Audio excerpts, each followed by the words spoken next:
Arnhem Land, land of the Dreamtime, so remote and inaccessible except by boat. A hidden coast of rock art, crocodiles, sharks and leaping barramundi. This is Australia's Wild North.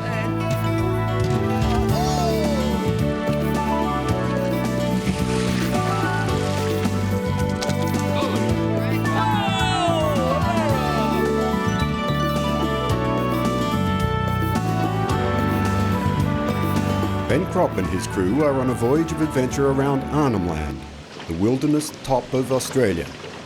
Ben navigates his vessel, Freedom 2, through a narrow and shallow channel into Little Lagoon on Groot Island. Very shallow here, Nick. Umbacumba is an Aboriginal settlement. The residents are referred to as a wild lot, still practising traditional ways. Ben's son Dean and Nick Schlipper join the local kids on a fishing trip, Aboriginal style.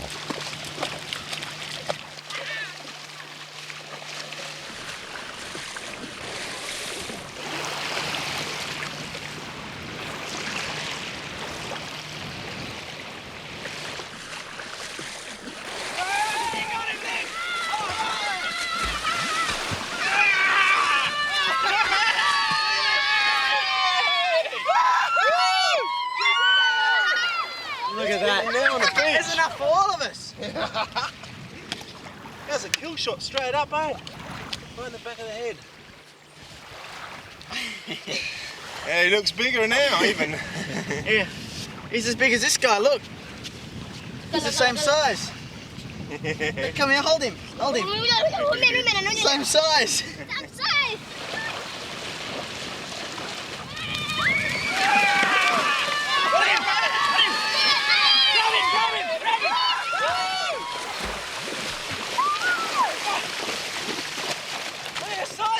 Look at him, he's huge! Big! Oh, he's bigger than you! Look at that! The kids are in high spirits and very agile. 1, 2, 3, go! Yeah!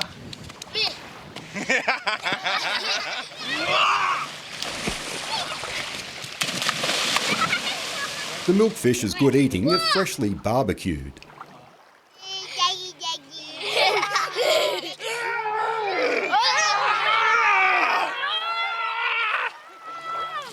Careful, Nick. Looks good. Looks good. Don't get much fresher than this, do you? That's beautiful.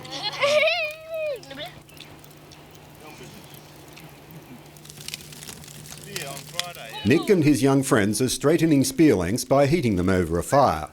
The blank spears are required for a special ceremony about to take place that only Ben has been allowed to film. Firstly, they must paint themselves with ochre and dress up as warriors. When a serious crime like murder has been committed in the tribe, the victim's relatives have their chance at revenge. Aboriginal law demanded that the guilty must face a trial by spears.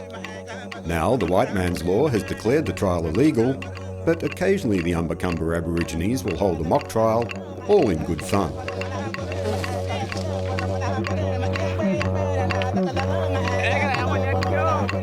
In a real trial by spears, the ordeal is over at the first drawing of blood, alive or not.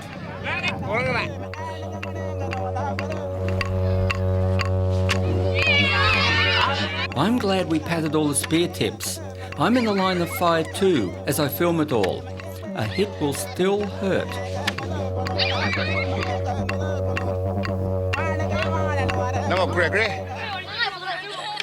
Now it's the kids' turn. They're allowed to step closer.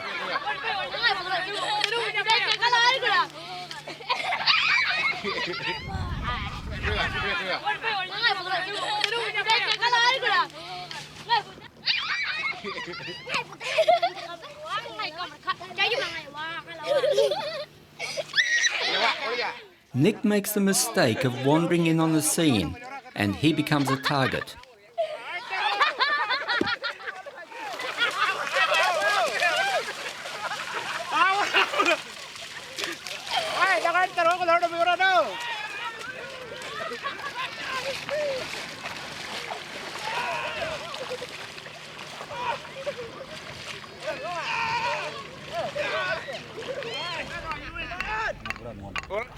Nick's being a good sport. It's a test of speed and agility.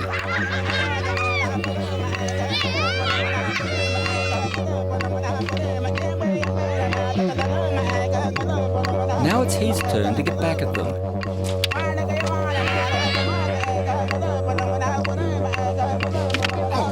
Oh, look at that. I got the only injury. And it was from a woomera, not a spear. Nick, look what you did to my leg with the woomera. Oh, is that what it hit? Yeah. Oh, wow. It's all right? Nice bruise. Oh, Thanks you don't need stitches, you'll be right. Thanks a lot. Nick and Dean wish to be a part of the Aboriginal culture. They look for a hollow tree to make a didgeridoo. Hey, That's got a great sound. isn't it? Definitely. All right. I found one up here.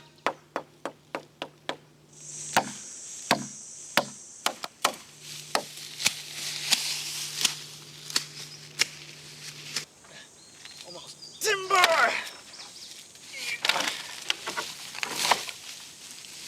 Okay.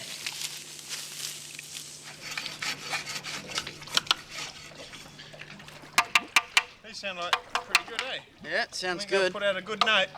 How much didgeridoo have you played, Nick? A little bit. Yeah, I've done a bit. Yeah. The breathing I haven't quite got down pat yet. Yeah, the breathing's the difficult part. Yeah. You have to sit down for 20 minutes a day and just concentrate on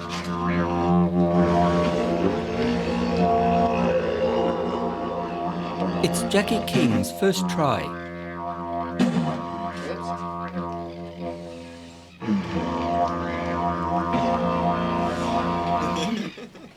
It's hard. You get it, bud.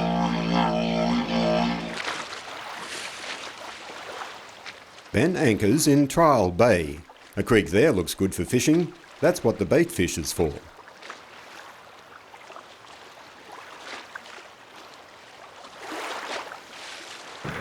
A cyclone threw this vessel up in the shallows.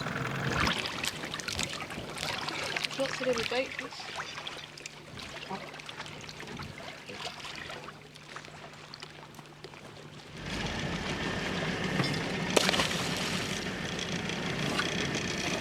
No, shut it off. A hole beside the rock seems a perfect place to hook a barra.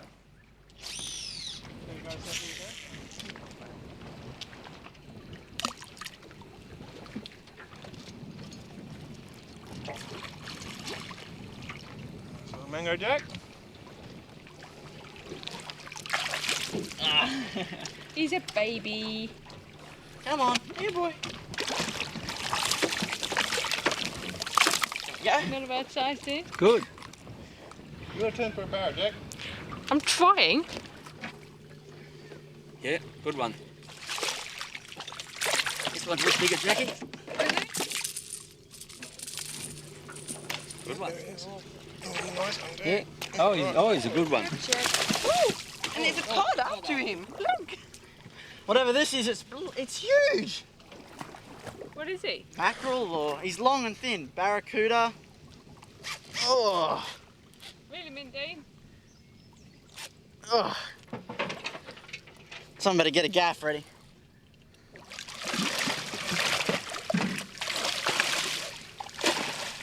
We're gonna go. No, don't gaff him. Look at that. Is he huge or what? Yeah, I'll try and bring him up now. Come on. Oh. Oh, that saved everything. Yeah. Almost got me, actually. Oh, that was a great fight, that one. Port Bradshaw is another beautiful inlet south of Gove. Its waters are clear and inviting, and there's lots of Aboriginal activity here. Looks like an Aboriginal midden, Jackie. Yeah, sure does with his shells. Yeah. Oh. Oysters everywhere. Oh, no, it's not. It's Macassan. See the rocks? Yeah. Fireplaces. Yeah, these are the fireplaces. Quite a lot of them. Alright. Aha, here's more. Quite good pieces here. Fine, isn't it? Pretty ordinary pottery though. It's not glazed. You know, it's just cheap stuff. So by cheap, Ben, you mean a very basic sort of pottery? That's right. Very simple. Looks like about 6 or 8 fireplaces up here. So it'd be quite a Macassan camp. Yeah, Yeah. that size. And tamarind tree just further up. They use the seeds apparently in the curing of the beche de mer. Right. Gives a bit of flavour. Well, these are definitely the tamarind seeds here. They've got a really distinctive smell, so you can see why they use them in their cooking.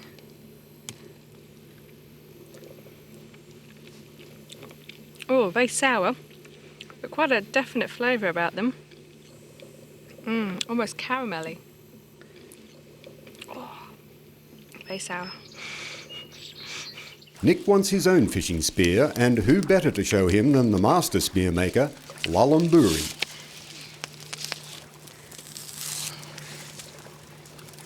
They've cut lengths of milkwood and are straightening them over the fire.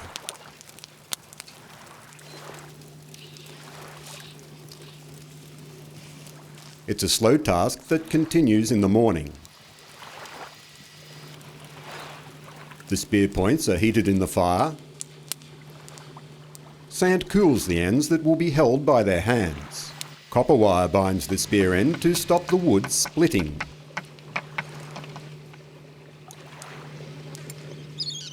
The heated spear points make their own entry like a hot poker.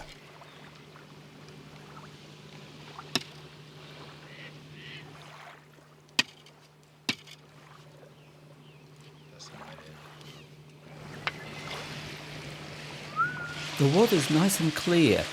It'll be easy to spot the fish. And we can also see the big, deadly box jellyfish.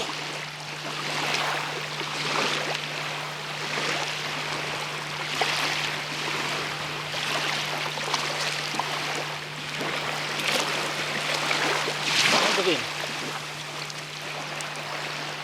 Now that is big enough to kill a human. Very, very easy. That's almost full adult size.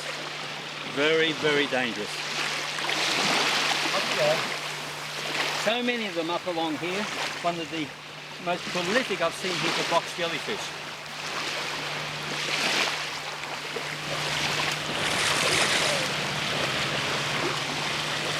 Here's the crab.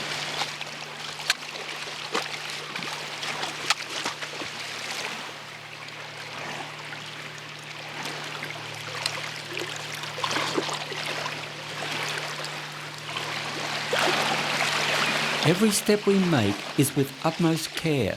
To stumble into the tentacles of this box jellyfish would result in agonising pain, even death.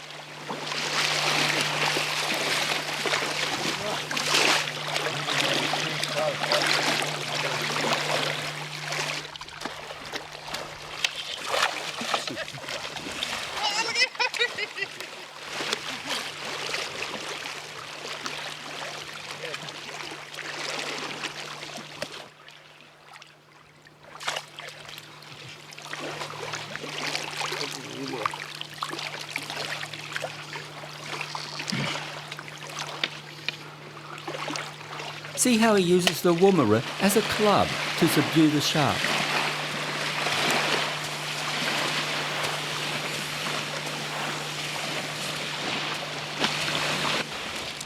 Life's little pleasures at sea is freshly baked bread. Whee! Let's tip it out.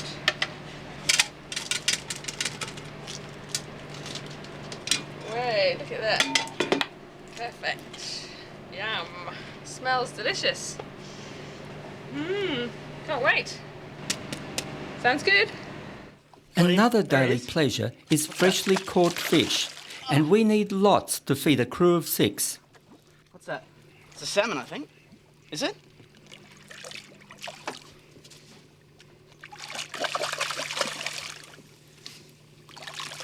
Oh, there's more of them down there, I think. You have a follow-up? Yeah, I think so. There we go. Not bad at all.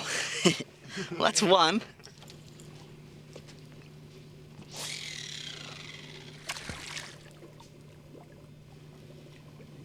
Yeah! Nearly got your lure. He did have it! Oh! Is that a big mother-in-law fish? Whoa! Here he is. He's trying to put me around this rock. Whoa. I like the way I hooked him. Whoa. There we go. We get quite big, though. Excellent. Oh.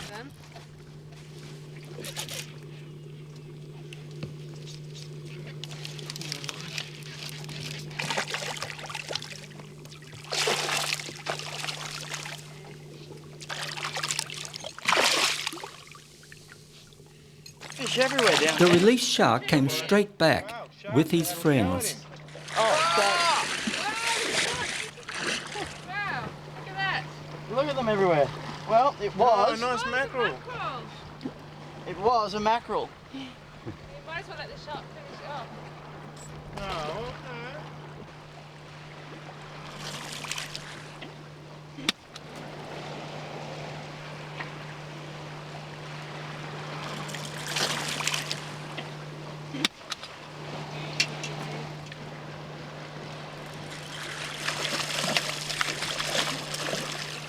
Wow. Look at the chunk he just took out. Ben travels north, passing Arnhem Rock at the top of the gulf.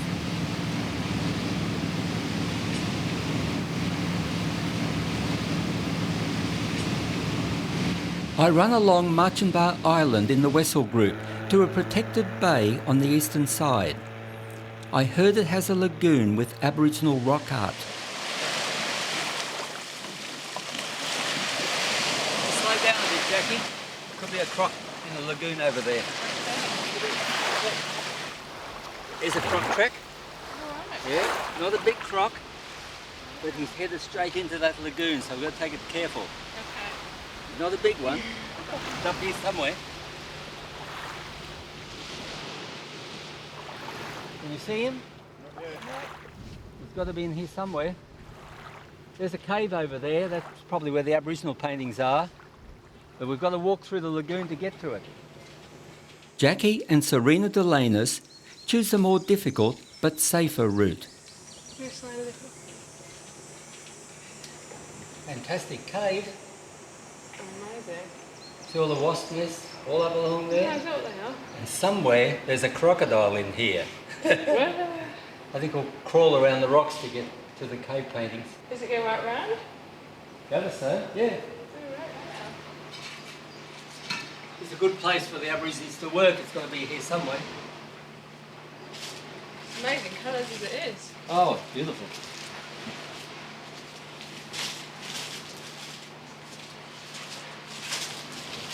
Here we are, Jackie. There they are. Yeah. Stenciled. Oh, wow. Oh, they're tiny. Yeah. Yeah, it's about my size. What they've done, they put their hand on the wall. I don't put my hand on this Yeah, one. sure. And they fill their mouth with paint and they go Spit it out. and spit it out all over. Full stipple. Yeah. Very simple. Actually, when they finish this job, they walk out pretty covered in paint. I bet. More so than the rock. Oh, wow. Well, Jackie, imagine doing this one. They must have got the child standing on his head, put his foot up there, and blew the ochre right over his foot. Oh, look, there's a dugong up there. Wow. Yeah, it looks like a dugong, but they got the tail wrong. Yeah. It's got a forked tail, see? Oh, yeah. And there's something else over there. I think it's a person, I'm not sure. But you can see his feet, it's got a Yeah. foot. And his head, I'm looking at that way, yeah, it's a Yeah. man. His genitals and then his legs are apart. Yes, that's right, he's fully exposed there. Very unusual painting, I haven't seen one like that before of a person. Even his eyes, almost looks like E.T. I'm running to Truant Island. It has a reputation for great game fishing. Look at those sharks.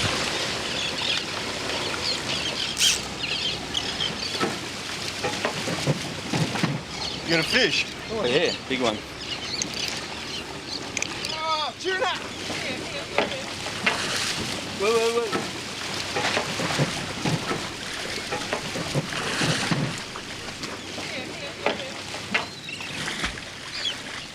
Kill shot, straight away. Woo-hoo! But wow, those sharks in there. Wasn't it a turmoil?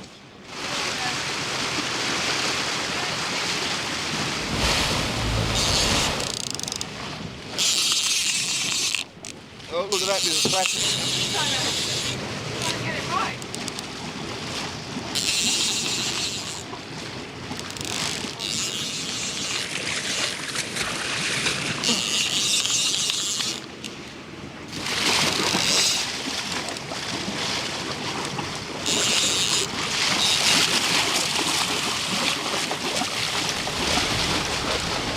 Okay.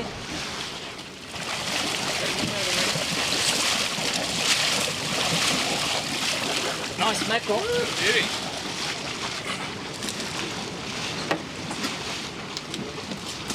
The mackerel fillets are for a barbecue ashore. We'll use the carcasses to tempt a group of large cod we can see waiting under the boat.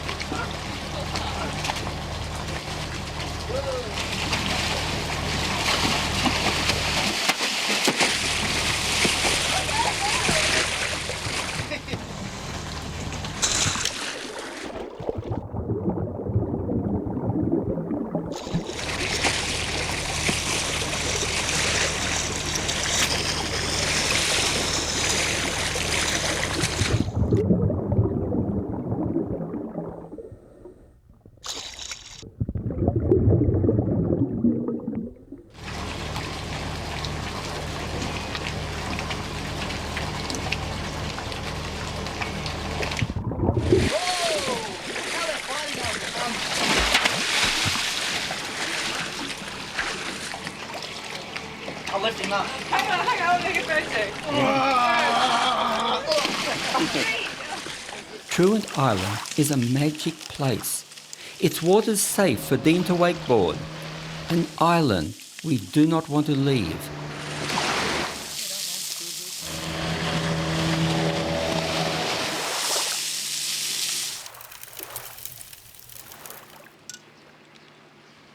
Delish.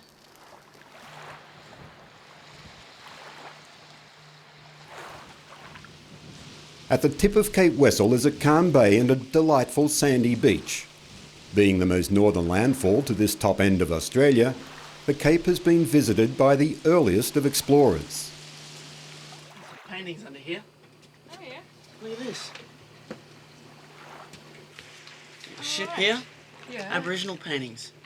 Dad said there was a Dutch ship was wrecked off the point here. And I guess this sort of verifies it. Aborigines have painted a lovely picture of it. Dugong over there. All right. And what's that in the middle? Wouldn't have a clue. A net of some sort, maybe. Yeah, probably. Yeah, they found some coins on the beach. Really? On the point. Dated it to, I think, 1750. All right. So it all fits in. Yeah. Cool.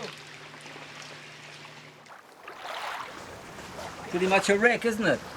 Definitely worse for wear. This was a Vietnam refugee ship, and the refugees, they were very lucky to survive when they landed here at Cape Wessel because they had no water, almost died of thirst.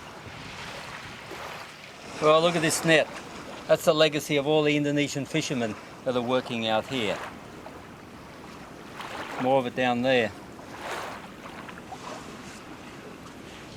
Welcome to the Iron Bar, sir. How you going, all right? Good, thanks. Can I have a cold beer, thanks? Sure. There we go. That'd be one Nautilus shell, please, and 3 coconuts. Oh, I haven't got any coconuts. You want to take a Nautilus shell? Perfect. There you go, cheers, eh? Bargain. Oh, I need this.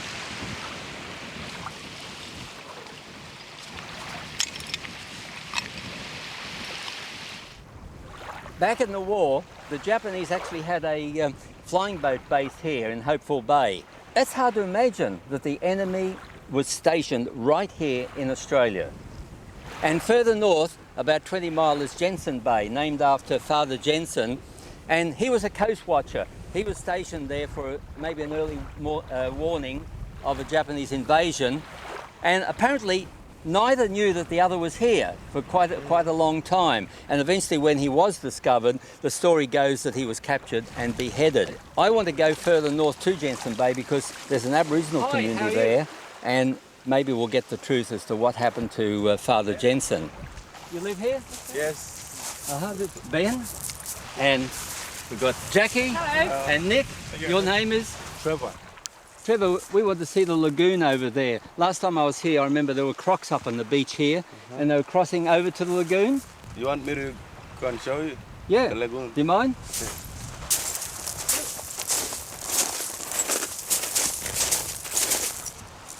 Many crocodiles in the lagoon? Yes.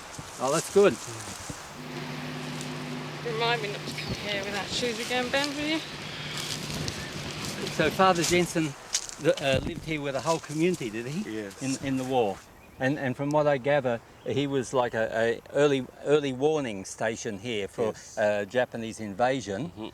And the Japanese were only a few miles down the road at Hopeful Bay, and they didn't even know he was here. Yes. And then when they found out, they took his head off. Nah, not really. I think he died in Darwin. Yes. Did he? Yes. Oh, right. Yeah. The report we got was he was beheaded. Nah, I think it was a fake report because Jensen got old. Yeah. He had white hair, then he went to Darwin. Oh, that's good. Yeah. That's good he survived. Mhm.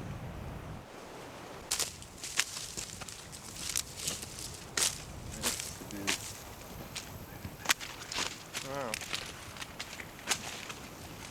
That's a beautiful lagoon.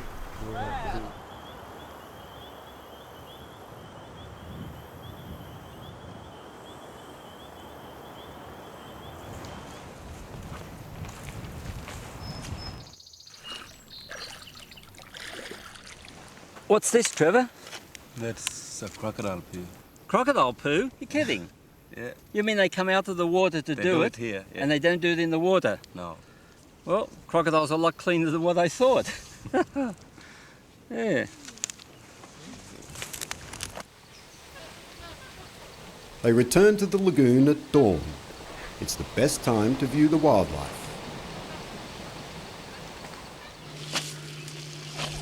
Beautiful. Looks like a crocodile. Yeah. Quite a small one. Wonder where he is now.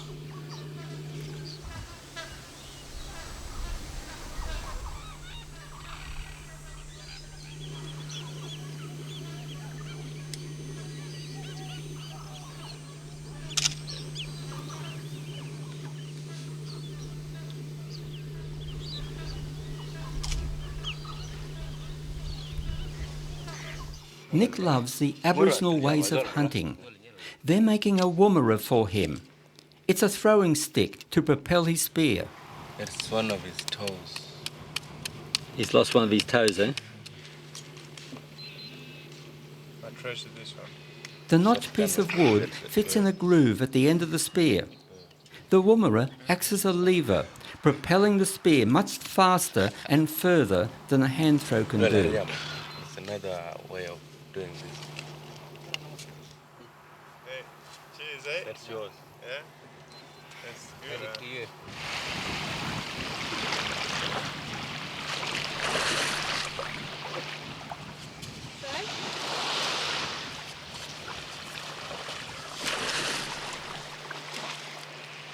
A lot of fish here. The Aborigines have given Nick a tribal name. Wanganella, they call him.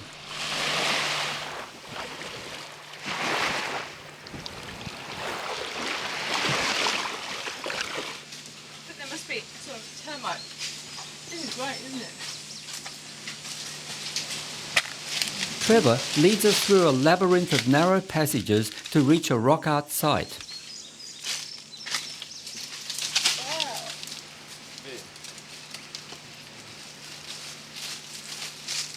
Oh, there's a ship up here. What's that on the back of the ship, Trevor? It's a little dinghy. Oh, a dinghy. Great. It's probably the Dutch. Dutch, yeah. Or- Yeah. There was a Dutch ship here. Trevor, how do you do these paintings here? What do you use? We actually clays Yeah, and ochre. Ochre yeah. from top of the hill. All right, There's some red ochres there. all right, yeah. Uh, And do you just scratch with them, or do you make a paint, or what? now we rub it on the rock, piece of rock like that.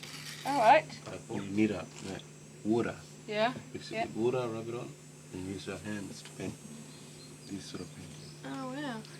And was it men who mainly did the paintings? Always men? They got a dugong here, I think. Yeah.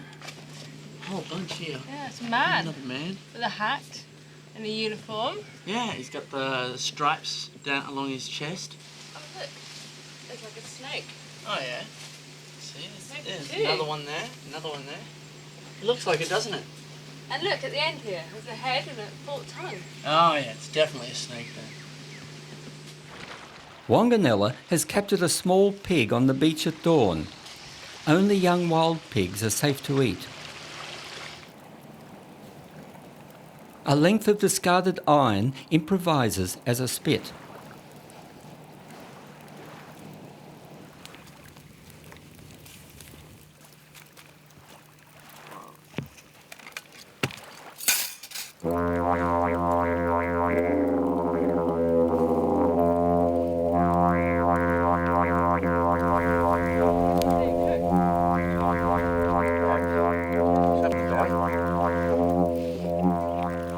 It's good. This is great.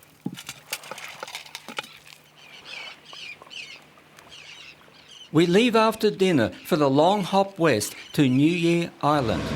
The isolated cay sits on a coral reef that is alive with fish. Oh, you fish. I got no line left. Do you want to circle around with the big boat? Yeah, back up. I got no line left.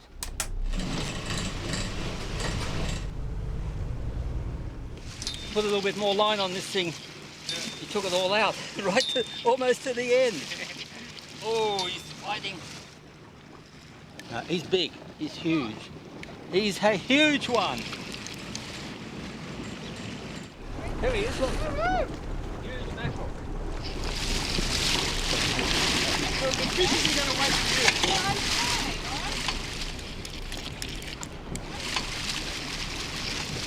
you. He's a huge mackerel.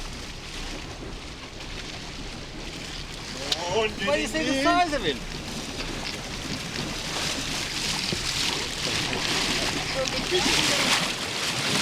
He's huge. Oh, look at that, mate. Oh, right. Hey, in the bucket. Wow, he's big. Well done, Dad. Yeah, he's a monster for a little line like that, isn't it? Can you hold him up? I'll try.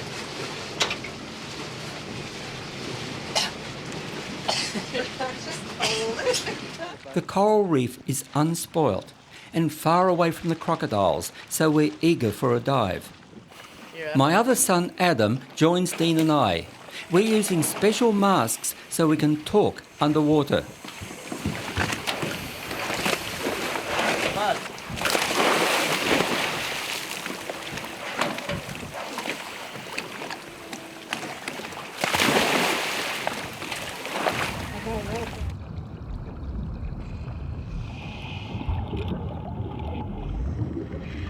Dean, can you hear me? Yeah, I can hear you, Dad. Adam? Yeah, man. Right, you're both coming through good. Righto, well, off we go. Isn't that beautiful down here? I mean, really amazing. Just all those colourful fish. All the different varieties of loads of them.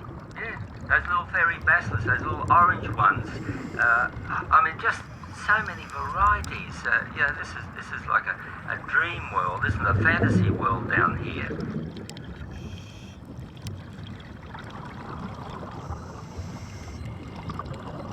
Out in the deep water. I just see the barracuda? Yeah. Two cleaner fish working it. I see them. Yeah, not the usual little cleaner fish, but these are the larger two-tone wrasses. Two of them, they're right up around the jaw now. We're going inside his mouth. Yeah, I'm just going to try and get in a bit closer. Oh, that's something. You see it, Dean? Yeah, I see it. Yeah, just the barracuda just hovering there, just hovering and letting the two wrasse work all over it. I mean, you'd almost think the wrasse were taking a pretty big chance. You know, look at those jaws.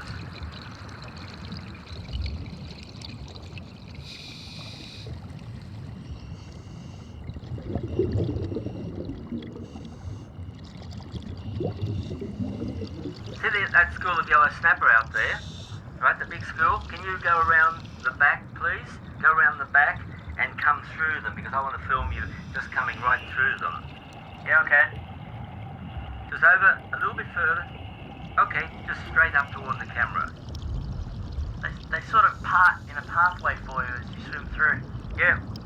Dad, I'll just try and feed some of these fish, like these yellow snapper and stuff. Yeah, okay. They'll swarm around you. You're lucky you got gloves. Yeah, they'd rip my fingers up pretty bad if I didn't. What about you, Adam? You've got some fish there? Alright, here we go. Gee, they just swarm around you, don't they?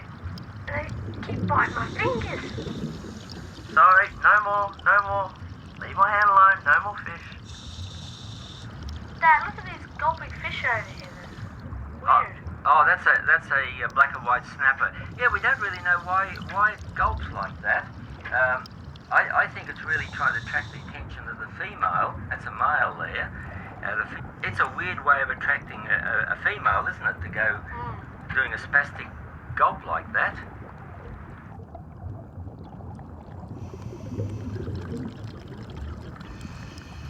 Adam, look at that. Where, Dad? Just over here in front of me. That yellow trumpet. See, it's following two yellow saganas. Oh, yeah, I see it. Down near that bombing. That's clever what it's doing. It's using the same coloured fish, like a stalking horse, to sneak up on its prey. Boys, over here. See the reef shark out on the sand? Oh yeah? Yeah, he's just sitting there. Yeah, the white-tip reef shark. White-tip, yeah. Yeah, okay, I'm going in. I'll get in close and wake him up. There he goes. Yeah, pretty harmless sort of shark, nothing to worry about.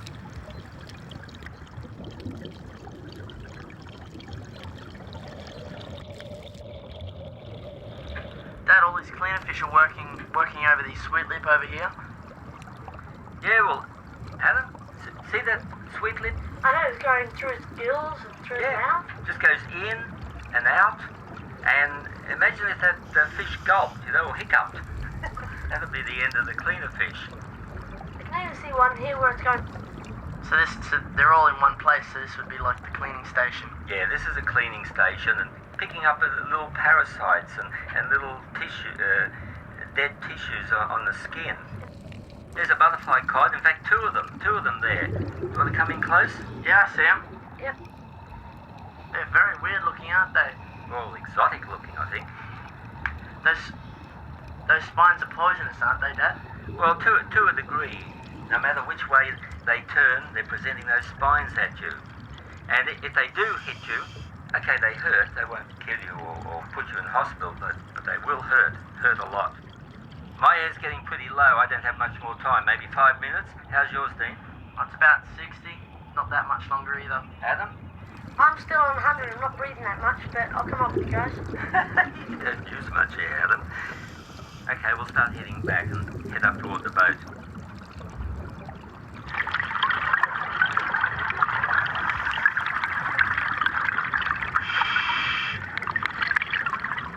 Back on the coast, the scene is not so pretty. Bushfires and a severe El Niño drought are taking a terrible toll. Even offshore islands are suffering.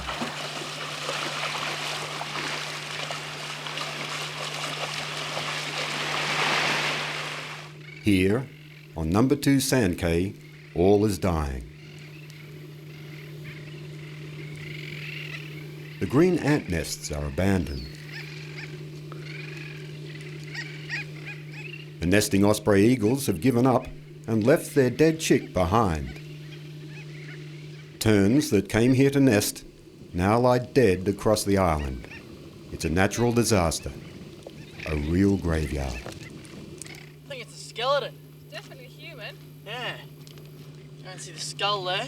Wow. There's the thigh bones and leg bones. Wonder what happened. Yeah. Maybe the sands just sort of washed a burial up.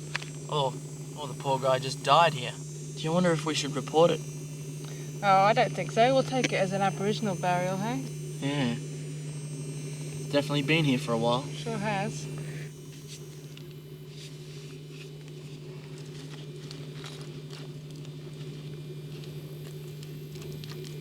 Survival was most difficult here, and the first white settlers soon found that out.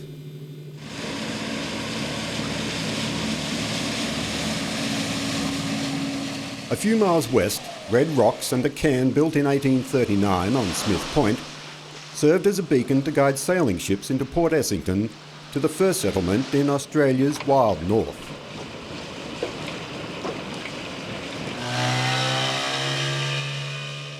The ruins of the Victoria settlement are visible among the trees. For 10 years, isolation, oppressive conditions and disease drained the settlers of spirit and life.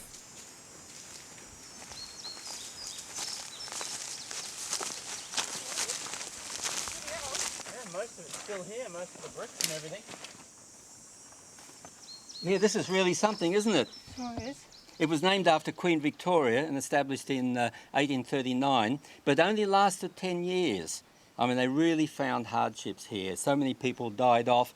And I guess the real problem was that they couldn't stop being English. I mean, the women went around with bustles and lots of petticoats. And even these ceilings that you see here, they're only about just a bit over 2 metres high. Everything was hot. And the worst of all is the chimney. They could not leave their chimneys behind. And I mean, you don't have fireplaces in an area where it doesn't get under 30 degrees Celsius.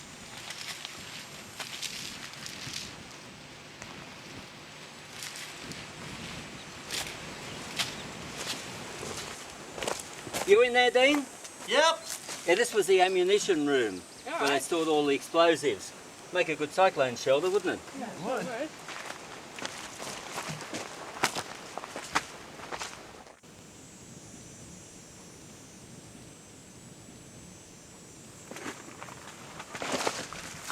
Looks like good mason work here. I wonder where they quarried the stones, where they took them off the point there. I still can't believe this fireplace up in the tropics here. Would have made it very hot.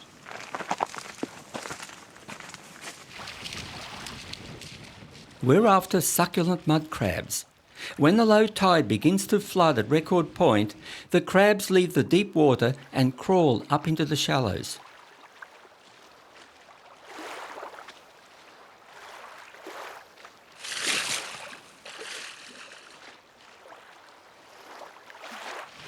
Dean's having problems with a little shark.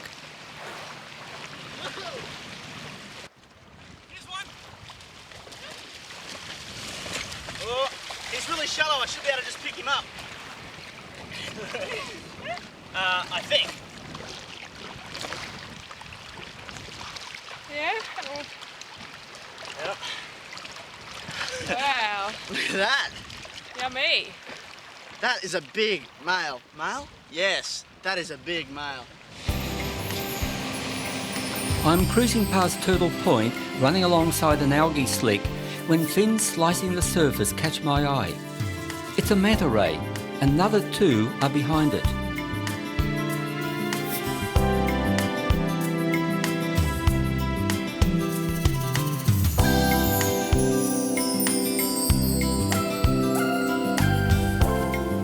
They normally feed on plankton, but here they're following the algae slick. They're not bothered by my boat drifting close alongside.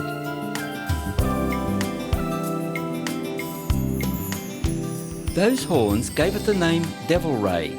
See how they curl inwards to guide the plankton into that gaping mouth.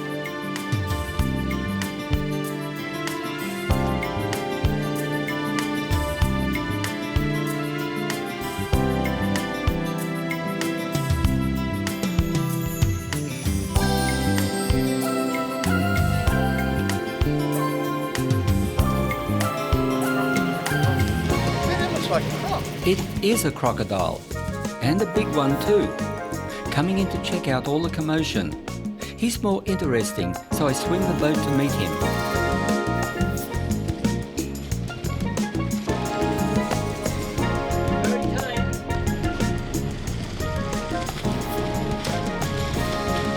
There he is, beautiful, just beautiful. Just sitting there.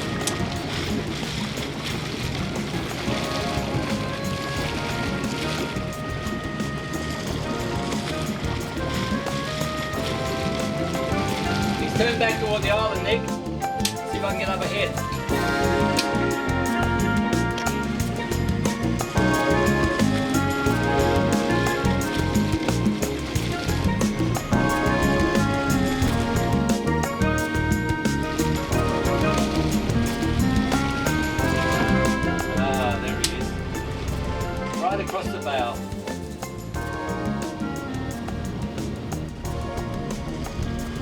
really looks beautiful. I mean, this is when the crocodile really looks his best. Nice and clean. You can see every little detail of his legs splayed out. And he almost looks harmless because the boat, you know, we're much, much bigger than him and he's a little bit scared of us. But if I jumped in the water, things would change. I think it would come straight for me.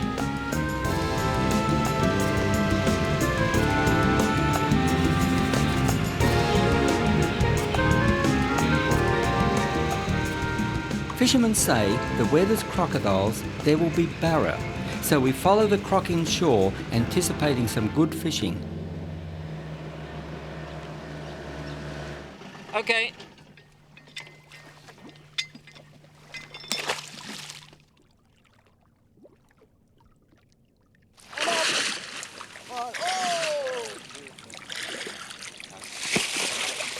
Oh, he's got some size to him too.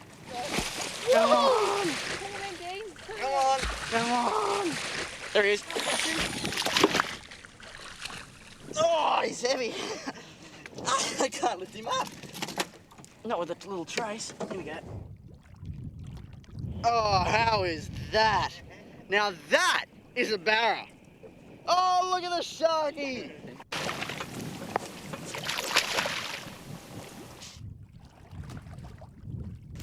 Oh! Oh, shark's after it. Point to where he is. I can't see him yet. Oh, God, they're everywhere. Oh, he shark's at him.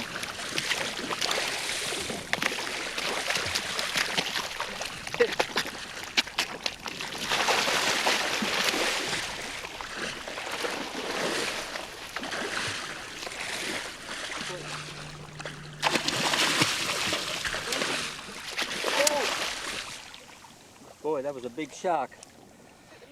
Yeah, he took the lure, everything. Oh. There's another shark following him. I mean, he's got the cod. He's got your cod. Or it might be the one that just followed my lure. Look, he's got it in his mouth. There's another shark following him. There he is. Oh, the sharks are at him. Oh, they got him. Come on. Where is it?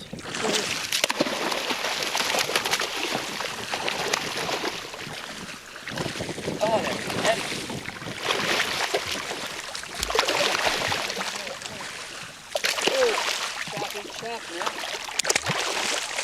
The lure has hooked the shark too. Let's change that old fisherman's tale to where there's barra, there's sharks. Come on. Sharks aren't getting you, my beauty. Woo! Come on, up again.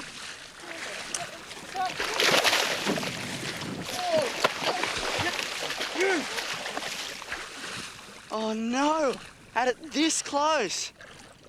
Oh no! Took the lot. Look, they're attacking it. Oh, they're fighting. Whoa. Well, this is our last lure, Dean. So if we lose this, that's the end of our fishing.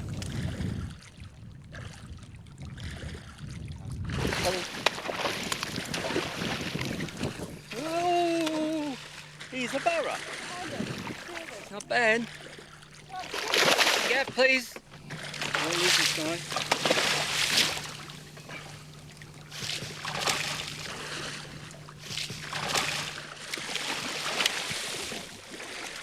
Good. Oh, look at that. That's a great one. Oh, a barra. The sharks have taken all our lures. Dean and Nick hastily fabricate new ones using 303 and 222 bullet cartridges.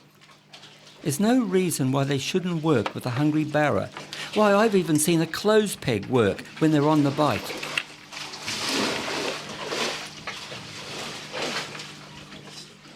Give him a bit of movement, I hope. Got fins on this one. It'll make it spin, give it a bit of movement so that the foil flashes.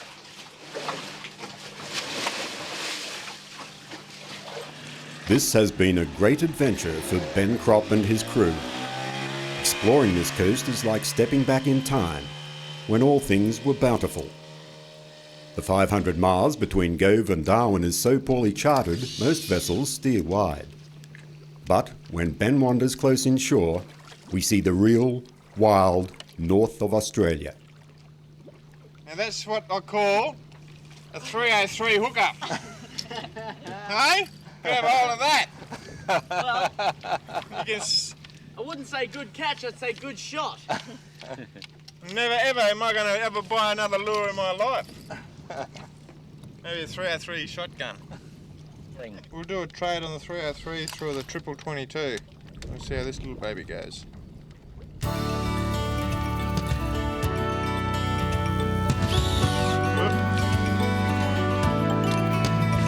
Watch out, Dean.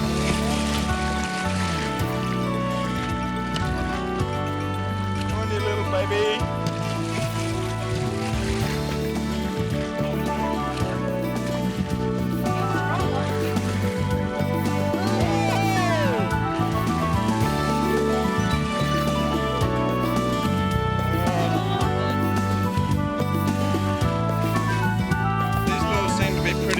Trustworthy. Doing the job here perfectly. 222. Yep, that's it, a 222.